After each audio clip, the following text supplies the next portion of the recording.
Sevgili yurttaşlar, hazır ben sizge jırılın Tatar jırılı.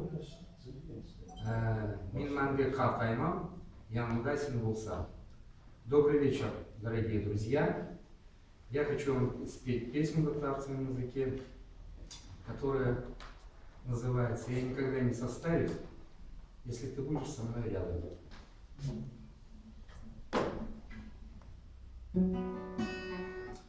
Bulutlar ailenin ardından yegirdim.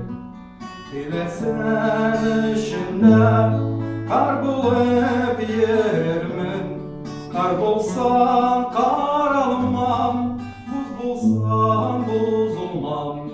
Bilmem kartaymam, yanımda seni bulsam. Kar bulsam kar almam, buz bulsam bozulmam. Bilmem kartaymam, yanımda seni bulsam. Yerimden emmesin, canımı anılasam. Buz bulup donarmın, yanımda bulamazsam. Kar bulsam kar almam, buz bulsam bozulmam.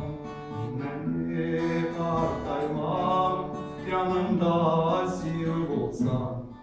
Kaldırma buz eti, günlerim koyaştı.